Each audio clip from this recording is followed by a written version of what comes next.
नमस्कार दोस्तों, आज के इस वीडियो में आपका फिर से बहुत बहुत स्वागत है। दोस्तों, आज के इस वीडियो में हम बात करने वाले हैं क्वेश्चन नंबर 12, क्वेश्चन नंबर 13 और क्वेश्चन नंबर 14 की। ठीक है, यानी कि हमारा चैप्टर नंबर 5 चल रहा था रासायनिक अभिक्रिया एवं समीकरण, तो उसके हमने क्वेश्चन नंबर 11 तक के जो अभ्यास प्रश्न थे उनका हमने हल कर लिया था। आज की इस वीडियो में हम बात करने वाले क्वेश्चन नंबर 12, क्वेश्चन नंबर 13 और क्वेश्चन नंबर 14 की। ठीक है, तो बच्चों क्वेश्चन नंबर 12 क्या है, ध्यान से आपको सुनना है। क्वेश्चन नंबर 12 है बच्चों, वेरी इंपॉर्टेंट है कि उन वियोजन अभिक्रियाओं के एक एक समीकरण लिखिए। उन वियोजन अभिक्रियाओं के एक एक समीकरण लिखिए जिनमें ऊष्मा, प्रकाश एवं विद्युत के रूप में ऊर्जा प्रदान की जाती है। ठीक है, क्वेश्चन समझ में आया आपको? तो क्वेश्चन है बच्चों की उन वियोजन अभिक्रियाओं के एक एक समीकरण लिखिए। उन वियोजन अभिक्रियाओं के एक एक समीकरण लिखिए जिनमें ऊष्मा, प्रकाश एवं विद्युत के रूप में ऊर्जा प्रदान की जाती है। यानी कि देखिए, हम वियोजन अभिक्रिया को अगर अपन बात करें तो वियोजन अभिक्रिया जो होती है बच्चों क्या होती है, पहले तो थोड़ा सा इसके ऊपर समराइज करें अपन कि वियोजन अभिक्रिया क्या होती है। तो वियोजन अभिक्रिया में क्या होता है कि एक पदार्थ टूटता है और दो या दो से अधिक नए पदार्थ बनाता है। ठीक है, कल भी हमने ये समझा था कि एक पदार्थ टूटेगा और दो या दो से अधिक पदार्थ बनाएगा तो वो वियोजन अभिक्रिया होती है। लेकिन जो वियोजन अभिक्रिया होती है वो आसानी से नहीं होती है। वियोजन अभिक्रियाओं को करवाने के लिए या तो हमें ऊष्मा देनी पड़ती है ना, या फिर हमें प्रकाश के रूप में, प्रकाश की ऊर्जा के द्वारा यह अभिक्रिया संपन्न होती है, या फिर वो विद्युत के द्वारा संपन्न होती है। ठीक है, तो यानी कि यहाँ पर हमसे बोला गया है कि उन वियोजन अभिक्रियाओं के एक एक समीकरण लिखिए जिनमें ऊष्मा, प्रकाश एवं विद्युत के रूप में ऊर्जा प्रदान की जाती है। तो बच्चों, जो वियोजन अभिक्रियाएं होती है 3 प्रकार की होती है। वियोजन अभिक्रिया कितने प्रकार की होती है? 3 प्रकार की। ठीक है, यानी 3 प्रकार से वियोजन अभिक्रिया संपन्न होती है। ठीक है, यानी वियोजन अभिक्रिया को 3 प्रकार में बांटा गया है, 3 भाग उसके होते हैं। तो सबसे पहले अगर अपन बात करें वियोजन अभिक्रिया की, तो होती है बच्चों उसमें वियोजन अभिक्रिया। ठीक है, उसमें वियोजन अभिक्रिया। ठीक है, उसमें वियोजन अभिक्रिया। अब उसमें वियोजन अभिक्रिया में क्या होता है कि ये जो अभिक्रिया होती है, यानी जो वियोजन अभिक्रिया होती है, यानी इसमें जो एक पदार्थ टूटेगा तो जो कब टूटता है, जब उसको ऊष्मा दी जाती है। ठीक है, तो इसका अगर अपन एग्जांपल लिखें, क्योंकि हमें यहाँ पर समीकरण लिखनी है, एक एक समीकरण लिखनी है और अपन को कुछ नहीं करना है। ठीक है, तो यानी उसमें वियोजन अभिक्रिया की अगर समीकरण लिखें तो जैसे कैल्शियम कार्बोनेट CaCO3, तो ये क्या है? Calcium carbonate. इसको क्या बोलते हैं? इसको बोलते हैं अपन कैल्शियम कार्बोनेट। ठीक है, कैल्शियम कार्बोनेट है। अब ये कैल्शियम कार्बोनेट है, इसको जब उसमें ऊष्मा प्रदान की जाती है, यानी इसको जब ऊष्मा प्रदान की जाती है तो ये कैल्शियम ऑक्साइड और CO2 में टूट जाता है। ठीक है, यानी कैल्शियम ऑक्साइड और CO2 में टूट जाता है। तो कब टूटा? जब इसको हमने ऊष्मा दी। ठीक है, तो इसको बोलते हैं उसमें वियोजन अभिक्रिया, यानी ऐसी वियोजन अभिक्रिया जो ऊष्मा द्वारा संपन्न होती है तो उसे उसमें वियोजन अभिक्रिया कहते हैं। तो जैसे कैल्शियम कार्बोनेट है, तो जब इसको ऊष्मा दी तो कैल्शियम ऑक्साइड और CO2 यानी कार्बन डाइऑक्साइड बाहर निकल गई। ठीक है, तो ये तो हो गया उसमें वियोजन अभिक्रिया। दूसरी जो अभिक्रिया होती है, यानी दूसरी वियोजन अभिक्रिया जो होगी उसको हम कह सकते हैं प्रकाशीय वियोजन अभिक्रिया। ठीक है, प्रकाशीय वियोजन अभिक्रिया।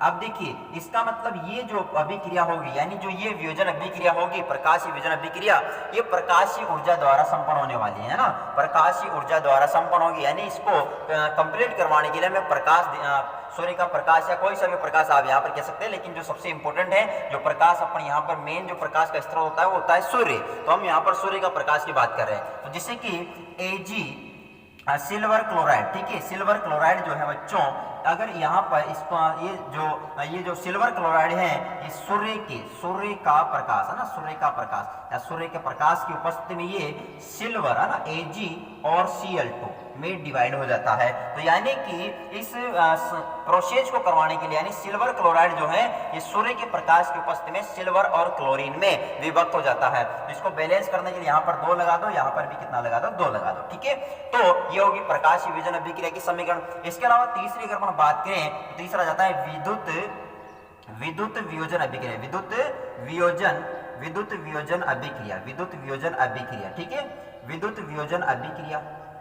अब विद्युत वियोजन अभिक्रिया की अपन बात करें तो विद्युत वियोजन का मतलब कि जो ये वियोजन अभिक्रिया होगी ये विद्युत के द्वारा संपन्न होती है। जैसे कि रिएक्शन की अपन बात करें तो जैसे H2 यानी जो जल होता है जब इसमें विद्युत प्रवाहित किया जाता है ना, विद्युत प्रवाहित किया जाता है तो ये H2 और O2 में डिवाइड हो जाता है। ठीक है, तो अब इसको भी बैलेंस करने के लिए यहाँ पर 2 और यहाँ पर कितना लगा दो, 2 लगा दो। ठीक है, तो बच्चों यहाँ पर हमसे पूछा क्या गया था, यहाँ पर हमसे पूछा गया था कि उन वियोजन अभिक्रियाओं के एक एक समीकरण लिखिए, उन वियोजन अभिक्रियाओं के एक एक समीकरण लिखिए जिनमें ऊष्मा, प्रकाश और विद्युत के रूप में ऊर्जा प्रदान की जाती है। तो बच्चों यहाँ पर आप देख रहे हो जैसे कैल्शियम कार्बोनेट है, इसमें हम ऊष्मा दे रहे हैं तो ऊष्मा के रूप में ऊर्जा दे रहे हैं, तो ये कैल्शियम ऑक्साइड और कार्बन डाइऑक्साइड में टूट रहा है। ठीक है, इसके अलावा प्रकाश की अगर हम बात करें तो जो सिल्वर क्लोराइड है इसको हम सूर्य का प्रकाश दे रहे हैं तो सिल्वर और क्लोरीन में विभक्त हो रहा है, तो इसका मतलब इसमें हम प्रकाशीय ऊर्जा दे रहे हैं। ठीक है, यानी प्रकाश के रूप में ऊर्जा दे रहे हैं। तीसरा यहाँ पर बात करें विद्युत के रूप में तो विद्युत वियोजन अभिक्रिया यानी यहाँ पर H2 यानी जो जल है, H2 का मतलब क्या होता है जल, तो जल जो है इसको हम विद्युत, इसमें विद्युत प्रवाहित कर रहे हैं तो यहाँ पर H2 और O2 में ये जल टूट रहा है। ठीक है, इसका मतलब यहाँ पर हम विद्युत के रूप में ऊर्जा प्रदान कर रहे हैं। तो बच्चों आपको समझ में आया होगा कि हमने यहाँ पर ऊष्मा, प्रकाश और विद्युत के रूप में जो ऊर्जा प्रदान करने के अकॉर्डिंग वियोजन अभिक्रिया के एक एक समीकरण हमने यहाँ पर दे दिए हैं। ठीक है, तो आई होप आपको ये अच्छी तरह से समझ में आ चुका होगा कि जो वियोजन अभिक्रियाओं के एक एक समीकरण यहाँ पर हमने दे दिए हैं, यानी कैल्शियम कार्बोनेट का दे दिया, AgCl और H2। ठीक है, तो आई होप आपको अच्छी तरह से ये समझ में आ चुका होगा। ओके, अब देखते हैं नेक्स्ट क्वेश्चन, वेरी इंपॉर्टेंट है बच्चों नेक्स्ट क्वेश्चन भी, और ध्यान से समझना है क्योंकि कोई भी डाउट है तो आप कमेंट करके जरूर पूछ ले, है ना। अगर कोई दिक्कत आती है आपको तो कमेंट करके आप जरूर पूछें। ठीक है, नहीं तो अंदर ही अंदर आप चीजा करोगे ना, अंदर अंदर होता ना कि जब अपनी बात को किसी कभी कभार दुखी होते हैं ना, कभी कभार जब अपन दुखी हो जाते हैं और अपनी बात को दूसरों से नहीं बताते हैं तो अंदर अंदर वो बात हमें खाती जाती है और हम टेंशन में मरे जाते हैं। ठीक है, तो इसका मतलब हमें अपनी जो बात है, अपनी जो भावना है वो दूसरों के सामने प्रकट करने से जो मन है वो क्या हो जाता है, हल्का हो जाता है। तो अगर आपको कोई चीज़ समझ में नहीं आती है तो आप उसको कमेंट करके आप जरूर पूछ ले, ताकि आपके अंदर मन में वो बात मतलब परेशान ना करे कि यार ये कैसे हैं कैसे हैं कैसे। ठीक है, ओके, नेक्स्ट क्वेश्चन अगर अपन बात करें, क्वेश्चन नंबर 13 इंपॉर्टेंट क्वेश्चन है। तो क्वेश्चन नंबर 13 है बच्चों कि विस्थापन एवं द्विविस्थापन अभिक्रियाओं में क्या अंतर है। ध्यान सुनना, विस्थापन अभिक्रिया एवं द्विविस्थापन अभिक्रिया में क्या अंतर है, इन अभिक्रियाओं के समीकरण लिखिए। इन अभिक्रियाओं क्या लिखने अपन को, समीकरण लिखने, यानी विस्थापन अभिक्रिया और द्विविस्थापन अभिक्रिया में क्या अंतर है, इनके अपन को क्या लिखने हैं, समीकरण लिखने हैं। ठीक है, तो सुनो बच्चों ध्यान से, विस्थापन हमने वैसे तो इसको डिटेल से पढ़ रखा है कि विस्थापन अभिक्रिया क्या होती है, द्विविस्थापन अभिक्रिया क्या होती है। जब अपन ने किताब पढ़ी थी तो वहां पर अपन ने अच्छी तरह से इसको समझा रखा है। तो आपने अभी वीडियो नहीं देखा हो तो आप देख सकते हो, आपको लिंक मिल जाएगा। ठीक है, डिस्क्रिप्शन में मिल जाएगा या फिर ऊपर आई लिंक आ रहा होगा, वहां पर आप देख सकते हो। ठीक है, तो अभी यहाँ पर हम क्वेश्चन हल कर रहे हैं, तो विस्थापन एवं द्विविस्थापन अभिक्रिया में क्या अंतर है बच्चों। ठीक है, तो सुनो ध्यान से। तो विस्थापन अभिक्रिया जो होती है बच्चों, तो हम कह सकते हैं कि विस्थापन अभिक्रिया में एक तत्व दूसरे तत्व को उसके यौगिक से विस्थापित कर देता है। ठीक है, सुनना ध्यान से, विस्थापन अभिक्रिया में एक तत्व जो है वो दूसरे तत्व को उसके यौगिक से क्या कर देता है, विस्थापित कर देता है। जबकि द्विविस्थापन अभिक्रिया में अभिकारकों के मध्य आयनों का आदान प्रदान होता है। यानी जो विस्थापन अभिक्रिया होगी, जो सुनना बच्चों ध्यान से, विस्थापन जो अभिक्रिया होगी उसमें जो एक तत्व होगा वो दूसरे तत्व को उसके यौगिक से क्या करेगा, विस्थापित करेगा। जबकि द्विविस्थापन अभिक्रियाओं में क्या होता है कि अभिकारकों के बीच में आयनों का क्या होता है, आदान प्रदान होता है। तो सबसे पहले हम यहाँ पर समझ लेते हैं विस्थापन अभिक्रिया के लिए, किसके लिए, विस्थापन अभिक्रिया। ठीक है, विस्थापन अभिक्रिया का जो समीकरण होगा उसको हम यहाँ पर समझते हैं बच्चों। ठीक है, ओके जी, आ जाओ बच्चों, विस्थापन अभिक्रिया। अब देखो विस्थापन अभिक्रिया में हमने क्या बताया कि इसमें जो एक तत्व है वो दूसरे तत्व को उसके यौगिक से क्या करता है, विस्थापित करता है। तो बच्चों देखिए, जैसे हमारे पास यहाँ पर जिंक है, Zn का मतलब क्या होता है, जिंक।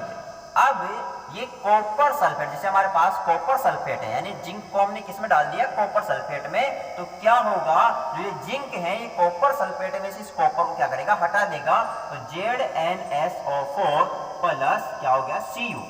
इसका मतलब देखिए एक तत्व था हमारे पास, ये एक तत्व है, इसने इस दूसरे तत्व को यानी कॉपर को इसके यौगिक से क्या कर दिया है, हटा दिया यानी विस्थापित कर दिया है। तो ये तो होगी विस्थापन अभिक्रिया।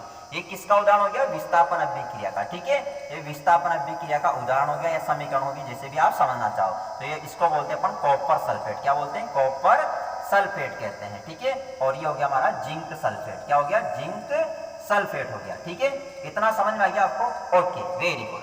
तो यानी विस्थापन अभिक्रिया में हमने कहा कि इसमें जो एक तत्व है ये दूसरे तत्व को इसके यौगिक से क्या करेगा, हटा देगा, और जो तत्व था वो यहाँ पर इसके स्थान पे आ जाता है। ठीक है, इतना तो क्लियर हो ही गया होगा आपको। अब बच्चों हम यहाँ पर बात करते हैं द्विविस्थापन अभिक्रिया का समीकरण की, द्विविस्थापन अभिक्रिया। ठीक है, द्विविस्थापन अभिक्रिया की बात कर लेते हैं, द्विविस्थापन। तो द्विविस्थापन अभिक्रिया में हमने कहा कि इसमें आयनों का आदान प्रदान होता है, अभिकारकों के बीच में आयनों का क्या होता है, आदान प्रदान होता है। जिसे समझना चाहें तो सोडियम सल्फेट, हमारे पास क्या बच्चों, सोडियम सल्फेट, Na2SO4 इसको बोलते हैं सोडियम सल्फेट। ठीक है, सोडियम सल्फेट कहते हैं।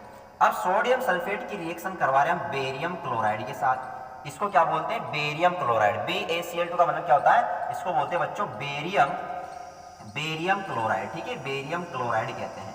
अब जब दोनों के बीच रिएक्शन होगी तो यहाँ पर बनेगा बच्चों, अब क्या होगा बच्चों, ध्यान समझना, यहाँ पर आगे क्या होगा, अगर मैं इसको तोड़ता हूं तो यहाँ पर होगा Na+ और SO4-2, आयनों में तोड़ दिया मैंने इसको। इसके अलावा जब इसको तोड़ूंगा बेरियम क्लोराइड को तो होगा Ba+2 और Cl-। ठीक है, अब क्या होगा बच्चों, ये प्लस वाला जो है इधर माइनस वाले के साथ जाएगा और इधर प्लस वाला इधर माइनस के साथ जाएगा। ठीक है, तो आयनों का क्या हो गया, आदान प्रदान होगा, आयनों का क्या हो गया, आदान प्रदान हो गया। इसका मतलब यहाँ पर जो बनेगा, अब यहाँ पर बनेगा जो B, अब देखिए Ba यहाँ पे +2 और यहाँ पर -2 कैंसिल हो जाएगा, तो बनेगा BaSO4, बेरियम सल्फेट। ये बन गया हमारे पास बेरियम सल्फेट। ठीक है, बेरियम सल्फेट और प्लस जो NaCl के साथ जाएगा तो क्या बन जाएगा, NaCl बन जाएगा, यानी सोडियम क्लोराइड बन गया। ठीक है, सोडियम क्लोराइड बन गया। अब इसका मतलब क्या हो गया कि यहाँ पर आयनों का क्या हो रहा है, आदान प्रदान। ठीक है, तो आई होप आपको अच्छी तरह से समझ में आ चुका होगा कि विस्थापन और द्विविस्थापन अभिक्रिया में क्या अंतर है। तो विस्थापन अभिक्रिया में एक तत्व जो है वो दूसरे तत्व को उसके यौगिक से क्या करता है, विस्थापित कर देता है, जबकि द्विविस्थापन अभिक्रिया में अभिकारकों के बीच में आयनों का क्या होता है, आदान प्रदान होता है। ठीक है, तो यही अंतर आपको बताना है यहाँ पर, और ये रिएक्शन आपको दे देनी है, विस्थापन अभिक्रिया के लिए ये रिएक्शन दे देनी है और द्विविस्थापन अभिक्रिया के लिए ये वाली रिएक्शन आप दे सकते हो बच्चों। ठीक है, ओके जी।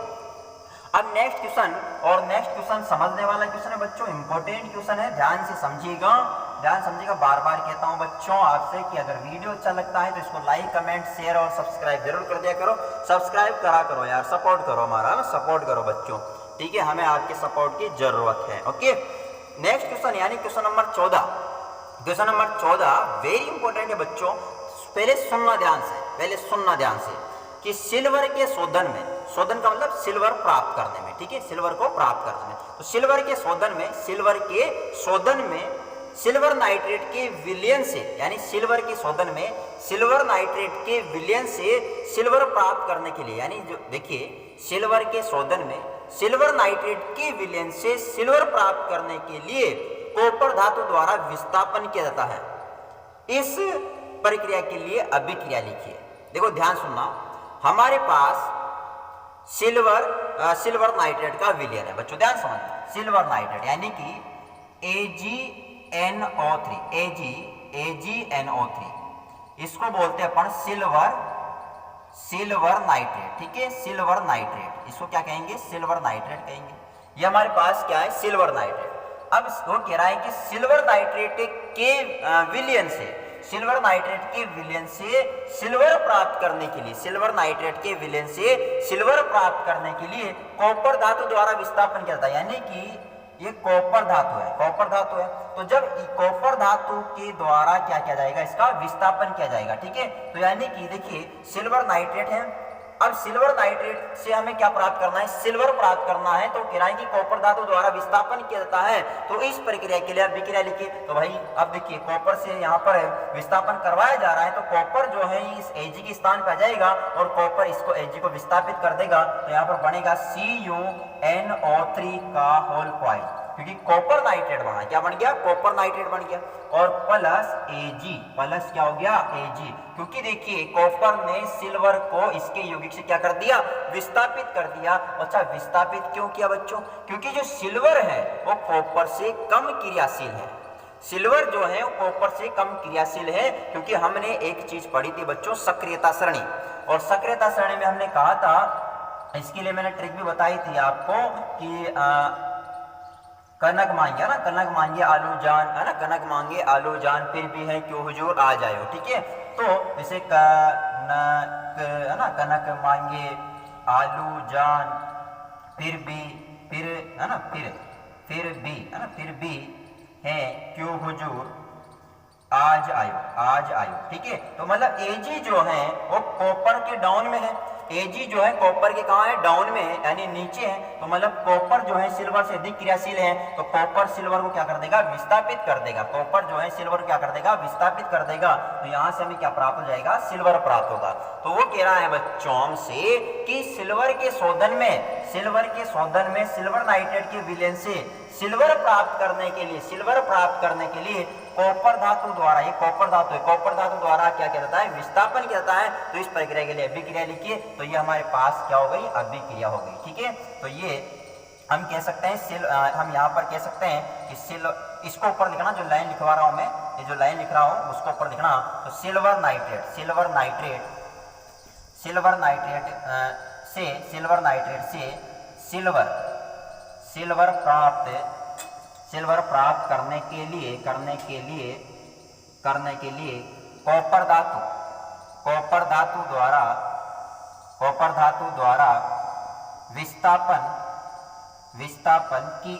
विस्थापन की अभिक्रिया।